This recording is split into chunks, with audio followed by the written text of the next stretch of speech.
우리 2022년 우리 정교인 여름 성경학교의 주제는 교회를 새롭게 세상을 이롭게입니다. 우리 이 시간 다 같이 한 목소리로 같이 고백하겠습니다. 시작. 교회를 새롭게 세상을 이롭게. 우리 센텀 장로교회가 새로워져야 합니다. 우리 성도님들의 믿음이 새로워져야 합니다. 우리 성도님들의 삶의 자리가 새로워져야 합니다. 우리 센텀 장로교회가 세상 가운데 참으로 이로운 교회가 되어야 합니다. 우리 성도님들의 삶이 세상 속에서 참으로 이로운 성도로 서야 합니다. 그것이 우리 하나님께서 기뻐하시는 뜻입니다. 우리가 그러한 기대와 소망과 바람을 가지고 이번 여름 성경학교에 함께 나아가고자 합니다. 이 시간들을 통해서 우리 센텀 장로교회가 새로워지고 우리 교회가 세상을 이롭게 하는 귀한 사명을 감당하는 교회로 거듭나게 해주십시오. 우리가 이 기도의 제목을 가지고 우리 여름 성경학교를 맞이하고 동참하시고 함께 은혜 누리시고 맡겨주신 귀한 사명 잘 감당하는 우리 모든 믿음의 성도님들 다 되시기를 주님의 이름으로 축원합니다. 꺼지지 않는 하나님의 진노라는 제목으로 하나님 말씀 전하겠습니다. 오늘 성경 말씀에는 배경이 있습니다. 우리가 오늘 읽은 성경 말씀 21장 1절 말씀에 보시면 이때가 시드기야 왕 때다라고 이야기합니다. 남유다의 마지막 왕, 이 마지막 왕 때가 바로 시드기야 왕 때인데, 이 시드기야 왕 때에 바벨론의 침공을 받아서 지금 나라가 매우 위태롭게 되었습니다. 실제로 역사적으로 시드기야 왕 9년에 바벨론의 침공을 받아서 11년에 남유다는 바벨론에게 멸망당합니다. 그때가 기원전 587년이에요. 그러니까 오늘 성경 말씀의 내용을 짐작해 보면 지금 바벨론의 침공으로 나라가 지금 매우 위태로운 상황 속에서 시드기야 왕이 자기의 최측근을 두 사람을 이 예레미야 선지자에게 보내어서, 선지자님, 우리나라가 지금 이 큰 위기와 어려움을 맞이하였으니 과거에 히스기야 왕 때 그러하였던 것처럼, 그 이전에 사사시대에 그러하였던 것처럼, 그 이전에 출애굽할 당시에 하나님께서 애굽 땅에서 그러하였던 것처럼 놀라운 기적을 베풀어 주셔서 이 위기를 극복해 나갈 수 있도록, 저 바벨론 군대를 물리칠 수 있도록 하나님께 기도해 달라는 부탁을 드렸다는 거예요. 그런데 하나님께서는 이 이야기를 들으시고 이 예레미야 선지자를 통해서 말씀을 주시는데, 그 말씀의 내용이 이 시드기야 왕이 바라고 있는 것과는 정반대의 말씀을 주시더라는 거예요. 성경 말씀에 보니까 하나님은 지금 바벨론의 군대가 이스라엘의 침공에 들어오는 이 장면을 보시면서, 너희들이 지금 바벨론이 우리나라를 침공해서 그래서 지금 위기라고 이야기하는데 큰 착각이다. 그 바벨론이 침공해 들어온 것이 아니라 하나님이 이 이스라엘을 향하여 진노를 쏟아내실 때 이 바벨론이라고 하는 대제국을 이용하셔서 하나님의 진노를 이 남유다 땅에 쏟아 부으시려고 하시는 것이다 라고 말씀하셨다는 거예요. 그래서 5절 말씀에 보시면 내가 든 손과 강한 팔 곧 진노와 분노와 대노로 친히 너희를 칠 것이며, 6절 말씀에 사람이나 짐승이나 이성이 있는 것을 다 치리니, 그리고 13절 말씀에 보니까 누가 우리를 치리요 누가 우리의 거처에 들어오리요 하거니와 나는 내 대적이라. 하나님 스스로 자신을 가리켜서 이스라엘 민족의 보호자요, 이스라엘 민족의 피난처요, 이스라엘 민족의 힘이다 말씀하셨던 우리 하나님께서 이제는 이스라엘 민족의 대적이 되셔서 이 이스라엘 민족과 싸우시겠다고 말씀하신다는 거예요. 여러분, 우리가 하나님이라고 하는 분을 생각할 때 마음 가운데 그런 오해를 가지고 계신 분이 있어요. 우리 하나님은 사랑이 많으시고 은혜가 풍성하시고 오래 참으시는 하나님이십니다. 우리가 참 부족하고 연약하지만 우리 하나님은 우리를 너무나 사랑하셔서, 우리 하나님은 그러한 우리의 허물과 죄를 용서해 주시고 그러한 우리의 죄를 오래 참아주시는 하나님이 되어 주십니다 라고 이야기합니다. 그런데 여러분, 잘 생각해 보세요. 오래 참으신다는 것은 영원히 참으신다는 이야기가 아니에요. 그렇죠? 오래 참으신다는 것은 언젠가 하나님의 인내의 마지막 날이 있다는 것을 가르칩니다.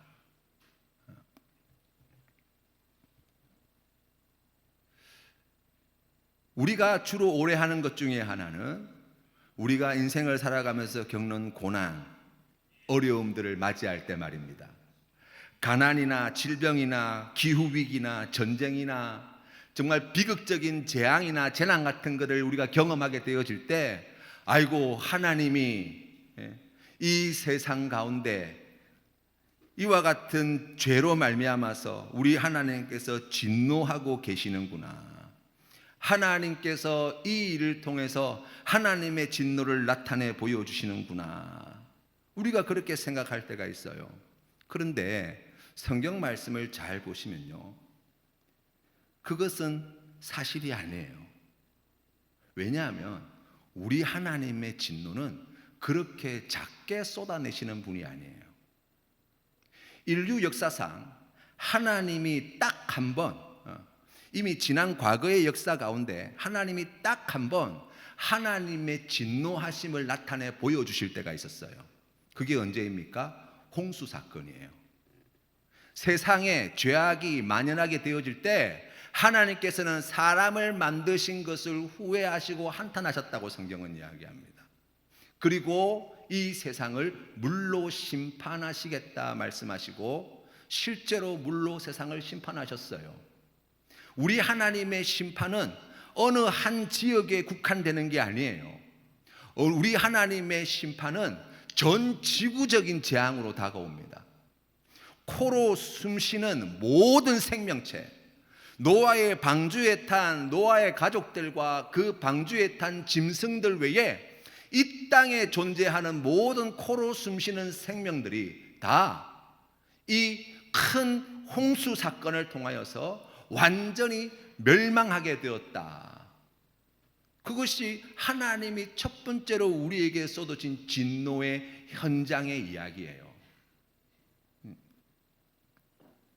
우리 하나님의 진노는 전 지구적이고 이제 앞으로 하나님께서 펼쳐나가실 그러한 진노는 전 우주적이다라고 이야기할 수 있습니다. 존 파이퍼라는 목사님이 계세요. 이분이 하나님의 진노의 특징을 6가지로 정리해 주셨더라고요. 그 첫 번째가 뭐냐면 우리 하나님의 진노는 끔찍하고도 영원하다라고 설명을 하셨어요. 마가복음 9장 48절 49절 말씀해 보시면 우리 예수님께서 이렇게 말씀하십니다. 거기에서는 구더기도 죽지 않고 불도 꺼지지 아니하느니라. 사람마다 불로서 소금치듯 함을 받으리라. 그 불구덩이 속에 사람이 던져지는데 불이 꺼지지도 않고 사람이 죽지도 않는다는 거예요. 그 불에 타 죽는 듯한 고통을 영원히 겪게 되어지는 그곳, 우리가 그곳을 가리켜서 뭐라고 이야기합니까? 지옥이라 그러죠. 우리 하나님의 진노가 영원히 계속되어지는 바로 그곳 말입니다. 두 번째로 우리 하나님의 진노는 눈에 보이게 나타나며 이미 시작되었다라고 말씀하세요. 여러분, 우리가 구원에 대해서 이야기할 때 교회에서 여러 목사님들이 말씀하실 때 여러분 구원이라면은 이 자주 설명을 할 때 사용하는 아주 그냥 틀에 박힌 듯한 표현이 있는데 그게 뭐냐면 이미 그러나 아직이라는 거예요. 예수 그리스도께서 우리의 죄를 위해서 십자가에 달려 죽으시고 부활 승천하셨습니다. 우리가 그 사실을 믿게 되어질 때, 그 복음을 믿게 되어질 때 우리가 구원받은 하나님의 백성이 되었습니다라고 고백합니다. 그러나 우리 하나님의 구원은 언제 완성되어집니까? 우리 주님께서 재림하실 때, 세상을 심판하신 후에 하나님의 작정하신 그 모든 구원의 사역은 완성되어진다고 이야기할 수 있어요. 그래서 이미 우리에게 구원이 주어졌으나 아직 그 구원의 때가 오지 않았다라고 우리가 설명할 수 있어요. 우리 하나님의 진노 또한 마찬가지입니다. 성경 말씀에서 우리 하나님께서 진노를 나타내시고 하나님께서 그와 같은 무서운 말씀을 주실 때 우리 하나님의 진노는 이미 시작되었다라고 이야기할 수 있어요. 구체적으로 오늘 성경 말씀에 나와 있는 이와 같은 전쟁이나 기근이나 전염병이나 아니면은 큰 재난과 같은 그러한 사건들을 통해서 하나님의 진노가 이미 시작되었다는 사인을 우리가 봤습니다. 그러나 그 진노하심의 완성은 언제입니까? 우리 주님께서 세상을 심판하러 오실 때 양과 염소를 나누시고 하나님께서 택하신 그리스도인들을 영생으로, 그렇지 않은 자들은, 믿지 않는 자들은 영벌로 하나님께서 이 심판을 행하시겠다 말씀하시는 그때 우리 하나님의 진노가 완성되어질 거예요. 세 번째로 우리 하나님의 진노는 마지막 심판 때에 온다라고 이야기할 수 있습니다. 그래서 결론이 그렇게 되는 거예요. 네 번째로 우리 하나님의 진노의 이유가 무엇입니까? 왜 하나님이 그렇게 진노하시나? 우리 하나님께서 왜 이렇게 무서운 말씀을 우리에게 주시나? 라고 이야기할 때 그 이유는 오직 하나지요. 왜 그렇습니까? 바로 우리의 죄 때문이라는 거예요. 로마서 3장 23절 말씀에 나와 있는 대로 모든 사람이 죄를 범하였음에 하나님의 영광에 이르지 못하더니 그 죄로 말미암아 하나님의 진노가 우리에게 내려지게 되었다. 이것이 팩트입니다. 다섯 번째로 우리 하나님의 진노는 의롭다라고 말씀하세요. 어떤 분들은 그렇게 이야기합니다. 아니, 사랑이 많으신 하나님이신데, 그렇게 인자가 풍성하신 하나님이시라면서 아니 어떻게 그런 무서운 진노를 그렇게 쏟아낼 수 있습니까? 여러분, 그러나 다시 한번 생각해 보세요. 만약에 하나님 앞에서 그와 같은 어처구니 없는 죄, 그 악한 죄를 저지르고 있음에도 불구하고 거기에 대해 침묵하고 계시고 거기에 잠잠고 계시다면 그것이 어떻게 정의로우시고 공의로우시고 사랑이 많으신 하나님이라고 이야기할 수 있습니까? 인간이 그와 같은 폐영무도한 죄를 저지르는데도 우리 하나님께서 뒷짐을 지시고 가만히 보고만 있다면 그것이 어떻게 사랑의 하나님의 모습이 될 수 있냐고요. 그렇지 않습니까? 우리 하나님의 사랑의 크기가 크고 영원한 것과 같이 우리 하나님의 진노 또한 크고 영원하다라는 것이 성경이 우리에게 가르쳐주는 진실이에요. 마지막 여섯 번째로 하나님의 진노는 하나님 그분만이 가질 수 있는 권리라는 거예요. 로마서 12장 19절부터 이렇게 나와 있습니다. 내 사랑하는 자들아, 너희가 친히 원수를 갚지 말고 하나님의 진노하심에 맡기라. 기록되어서되 원수 갚는 것이 내게 있으니 내가 갚으리라고 주께서 말씀하시니라. 원수가 줄이거든 먹이고 목마르거든 마시게 하라. 그리함으로 내가 숯불을 그 머리에 쌓아 놓으리라. 아멘. 여러분, 이 말씀 우리가 너무나 잘 아는 말씀이에요. 그런데 이 말씀의 의미를 가만히 생각해 보세요. 정말 악한 인간들이 있어요. 나를 해코지하고 나를 괴롭게 하고 내 인생에 가시와 같은 노릇을 하는 그런 악한 사람들이 있어요. 하나님 보시기에 분명히 죄를 지은 사람이 맞아요. 그런데 하나님께서는 뭐라고 말씀하시냐면 우리에게 그들을 향하여 진노를 부을 수 있는 권한과 권세는 누구에게만 있다는 거예요? 하나님께만 있다는 거예요. 똑같은 사람입니다. 하나님의 진노를 받을 사람이에요. 원수가 맞아요. 악한 죄인이 맞아요. 그런데 그들을 향하여서 하나님께서 예수를 믿는 우리에게 요구하시는 믿음의 자리가 무엇입니까? 원수가 줄이거든 먹이고 목마르거든 마시게 하라는 거예요. 많은 사람들이 하나님이 그 원수를 향하여 진노를 쏟아 부을 권세와 권리를 가지고 계시다는 것을 인정하려 들지 않는 사람들이 많아요. 내가 해야 되겠다는 거예요. 내가 혼내줘야 되겠다는 거예요. 내가 정죄해야 되겠다는 거예요. 우리에게 주어진 사명이 무엇입니까? 원수를 사랑하는 거예요.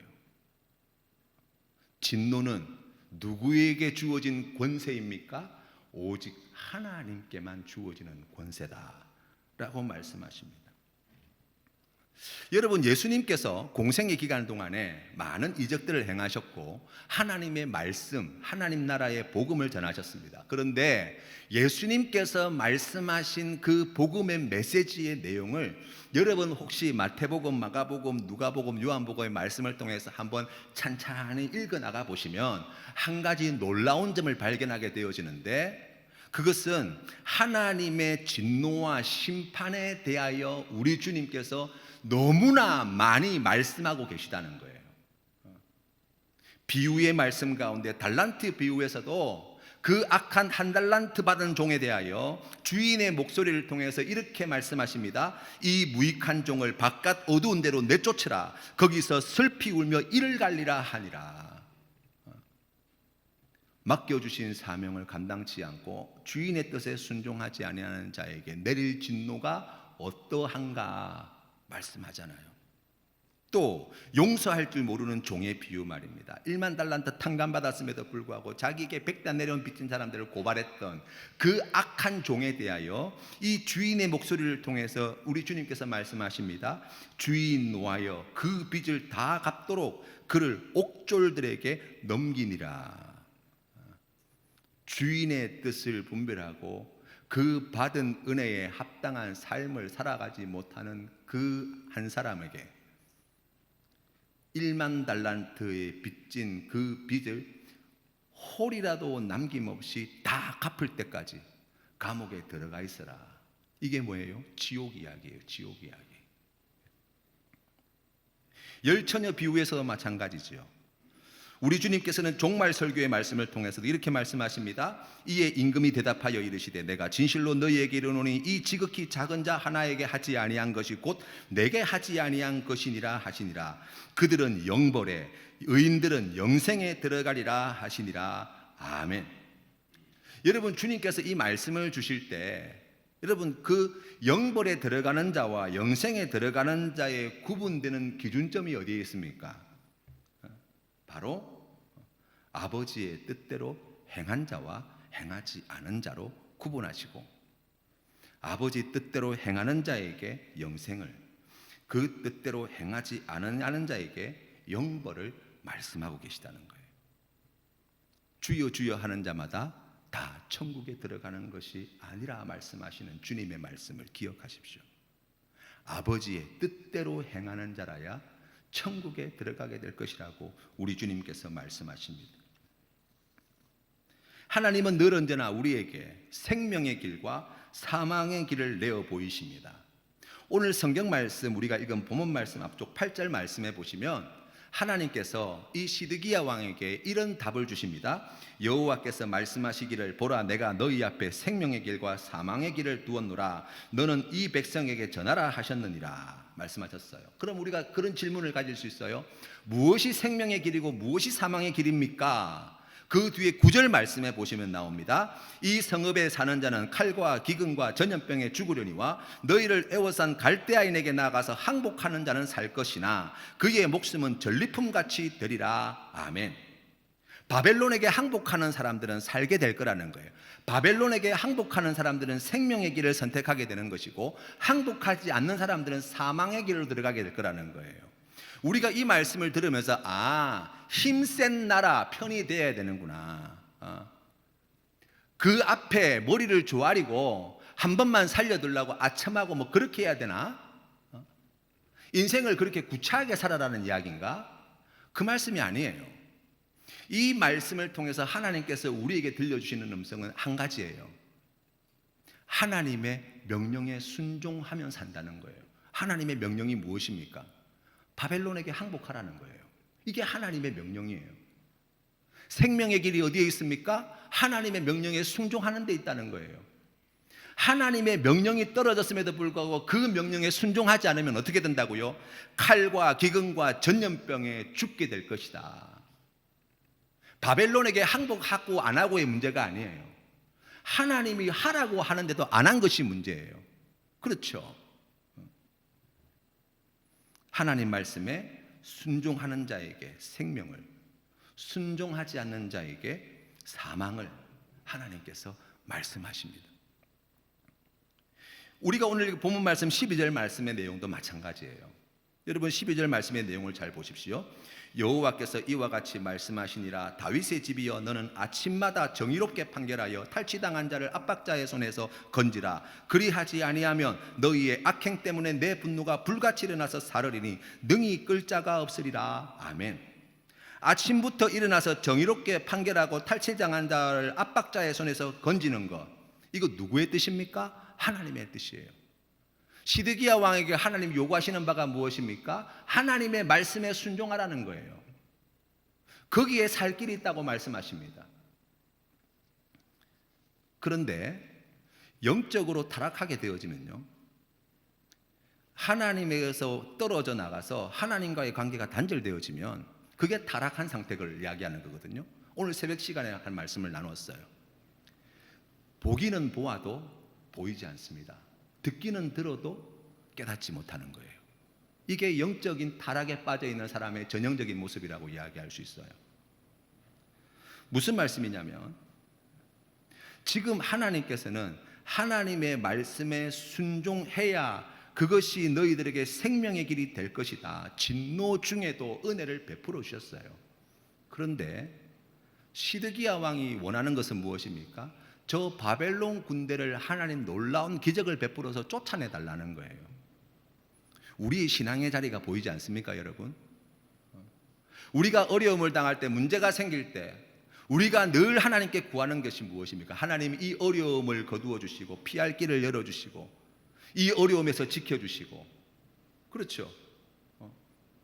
우리가 간절히 필요하고 원하는 것이 있을 때 하나님 이거 채워 주시고 저거 채워 주시고. 시드기야 왕이 그랬어요.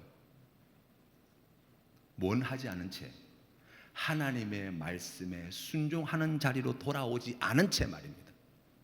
여전히 우상 숭배하고, 여전히 하나님과 우상을 겸하여 섬기고, 여전히 하나님의 말씀을 무시하고, 여전히 하나님의 말씀을 따라갈 마음도 없이 단지 이 어려움에서 나를 구원해 주십시오, 건져 주십시오, 도와주십시오, 복 주십시오, 은혜 주십시오라고 기도하는 시드기야 말입니다. 우리 신앙의 자리가 그렇지 않습니까? 하나님의 말씀은 애매모호하지 않아요. 우리 하나님이 우리에게 요구하시는 바는 너무나 분명합니다. 너희 앞에 사망의 길과 생명의 길이 있다. 생명의 길은 하나님의 말씀에 순종하는 데 있고, 사망의 길은 그 말씀에 순종하지 않는 데 있다. 순종하지 않는 자에게 꺼지지 않는 하나님의 진노가 부어지게 될 것이다. 너무나 분명하지 않습니까? 뭐 해야 되는 거예요? 지금 우리가 해야 할 일이 무엇입니까? 시드기야 왕이 지금 해야 할 일이 무엇입니까? 이스라엘 백성들이 지금 해야 할 일이 무엇입니까? 그 말씀으로 돌아와 그 말씀에 순종하는 삶을 시작하는 거예요. 그런데 그러기는 쉽지 않아요. 하나님의 도움을 받아 저 바벨론 제국은 물리치고 싶고, 이 위기를 넘어서고 싶고, 복도 받고 싶고, 은혜도 받고 싶은데 하나님의 말씀에 순종하여 살아갈 마음이 전혀 생기지 않아요. 부활하신 예수님은 그리스도인에게 귀한 선교의 사명을 주시면서 말씀하십니다. 모든 족속으로 제자를 삼아 아버지와 아들과 성령의 이름으로 세례를 주고 내가 너에게 분부한 모든 것을 가르쳐 지키게 하라 말씀하셨어요. 여러분, 이 말씀의 의미는 이렇게 이야기할 수 있어요. 모든 성도는 모든 민족과 족속을 제자로 삼는 예수님의 제자가 되어야 한다라는 거예요. 여러분, 제자는 어떤 사람입니까? 제자는 이렇게 설명할 수 있어요. 선생님을 따르고 선생님과 같이 있고 선생님처럼 되는 법을 배우고 그대로 실행하는 사람, 그가 제자예요. 다시 말씀드리겠습니다. 제자란 선생님을 따르고 선생님과 같이 있고 선생님처럼 되는 법을 배우고 그대로 실행하는 사람이 제자예요. 우리가 예수 그리스도의 제자라고 한다면 이렇게 적용할 수 있습니다. 예수 그리스도의 제자는 예수님을 따르고 예수님과 함께 있고 예수님처럼 되는 법을 배우고 그대로 실천하는 사람이에요. 그게 예수님의 제자예요. 어떤 분들은 그렇게 생각할 수 있습니다. 아이고 목사님, 저는 그렇게 수준 높은 자리까지는 원치 않습니다. 제가 그런 깜냥이 되지 않습니다. 저는 그냥 주일날 예배 드리고 그냥 집사 직분 맡고 그냥 요 정도 선에서 제가 만족하겠습니다. 지금 이 정도면 저는 충분하다고 생각합니다.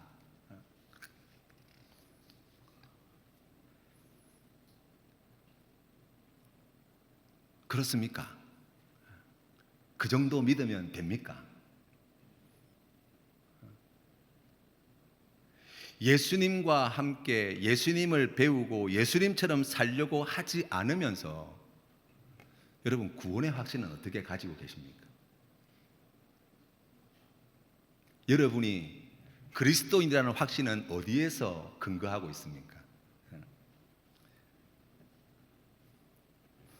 하나님의 뜻에 관심도 없고 예수님처럼 살고 싶은 마음도 없고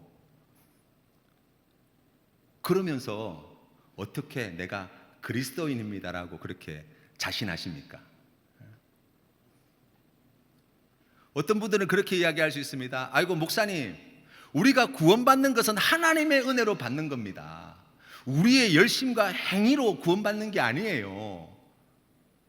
그렇죠. 우리 매일매일의 삶은 참 부족하지만 실수가 많지만 넘어질 때도 있지만 그럼에도 불구하고 하나님께서 우리에게 큰 은혜를 베풀어 주셔서 그 은혜에 힘입어 사는 것 아니겠습니까?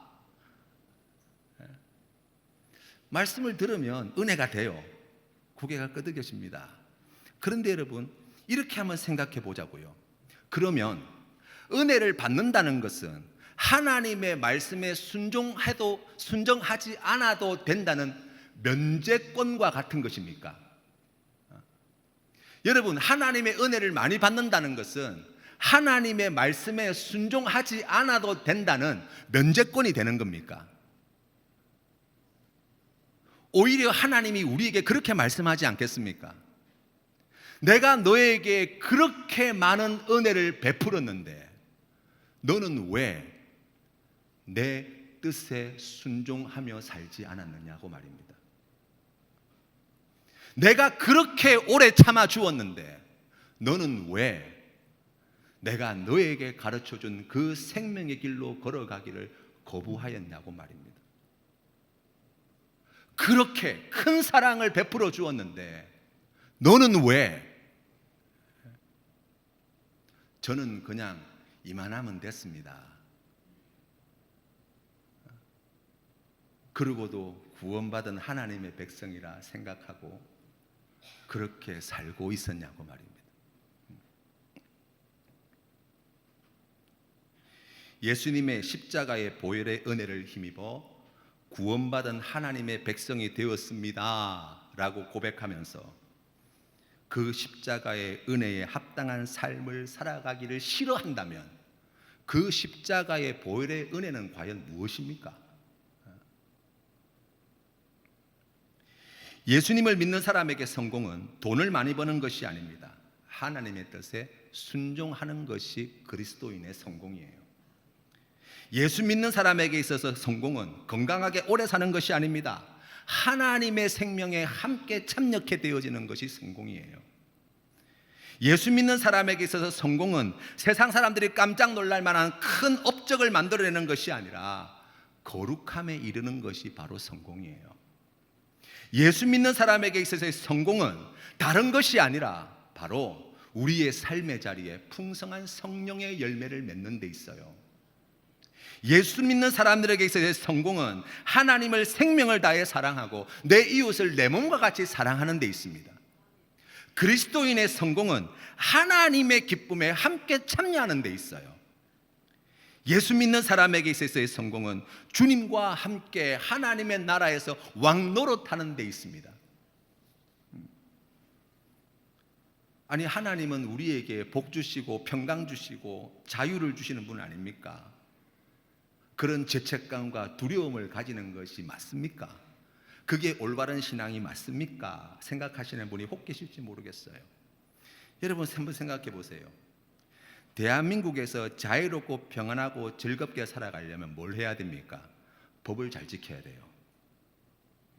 대한민국의 법을 우습게 여기고 도둑질하고 강도질하고 온갖 비리와 사기를 저지르면서 자유롭고 평안하고 즐겁게 살아간다면 그 뭔가 잘못된 것 아닙니까?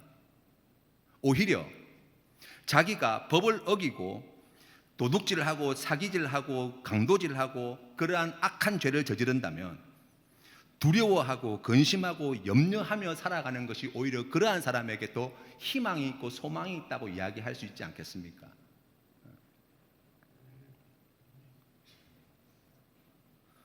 어떤 분은 과거에 자신의 부끄러운 죄로 말미암아서 그런 죄책감에 빠져 살아가는 분이 있습니다. 목사님, 제가 다른 사람한테 하나님 말씀에 순종하라고 가르칠 깜냥이 되지 않습니다. 제가 그렇게 살지 못했습니다. 너무나 부끄럽게 살았습니다. 제가 과거에 차마 말로 할 수 없는 부끄러운 죄를 저질렀습니다 라고 말입니다. 이런 제가 어떻게 다른 사람한테 하나님 말씀대로 순종하며 살아야 되겠습니다 라고 이야기할 수 있겠습니까? 저는 양심상 그렇게 못합니다. 하나는 알고 둘은 모르시는 거예요. 뭘 모르는 겁니까? 우리가 예수 그리스도를 고백할 때, 주로 고백할 때 예수 그리스도께서 나의 죄를 짊어지시고 십자가에 달려 죽으셔서 그 십자가의 보혈의 은혜로 내 모든 죄가 용서함 받았다는 것을 아직도 깨닫지 못하는 거예요. 과거에 내 부끄러운 죄가 없는 게 아니에요. 그렇죠. 너무나 부끄러운 죄를 저질렀어요. 그런데 하나님께서 그 모든 죄값을 누구에게 다 받아내셨습니까? 예수 그리스도의 십자가에서 다 받아내셨다는 거예요. 우리 하나님은 우리를 결코 죄인으로 보지 않습니다. 하나님의 사랑하는 자녀, 우리를 그렇게 의로운 자로 부르고 계십니다. 우리가 정말 주목해야 하는 것은 무엇입니까? 제가 과거에 이런 부끄러운 죄를 저질러서 제가 양심상 그런 말 못합니다. 다른 사람한테 말씀대로 순종하라고 제가 그렇게 못합니다. 아니에요. 우리가 정말 집중해야 되는 것은 그 문제가 아니라 오늘 나에게 주어진 이 삶의 자리에서 내가 어떻게 예수님의 뜻에 순종하며 살아갈 것이냐에 있어요. 내가 어떻게 하나님의 말씀에 순종하며 살아갈 것이냐에 있어요. 거기에 생명의 길이 있습니다. 불순종하는 자에게는 그 무엇으로도 막을 수 없고 끌 수 없는 진노가 쏟아지게 될 것입니다. 그러나 하나님의 뜻에 순종하는 자에게는 우리 하나님께서 오래 참으시고 우리의 그 모든 죄와 허물을 용서하여 주시고 하나님께서 주시는 이 귀하고 아름다운 은혜와 복을 넘치도록 채워주실 줄로 믿습니다. 사랑하는 성도 여러분, 하나님을 두려워하십시오. 진노를 쏟아 부으시는 하나님을 두려워하시기를 바랍니다. 죄를 미워하시는 하나님을 두려워하시기를 바랍니다. 불순종하는 우리를 하나님께서 오래 참아 주실 때에 늦기 전에 회개하시고 돌이키셔서 하나님의 뜻에 순종함으로 살아가는 예수 그리스도의 제자가 되시기를 주님의 이름으로 축원합니다. 이 귀한 약속의 말씀을 붙잡고 사망의 길이 아닌 생명의 길로 나아가시는 우리 모든 성도님들 되시기를 주님의 이름으로 축원합니다.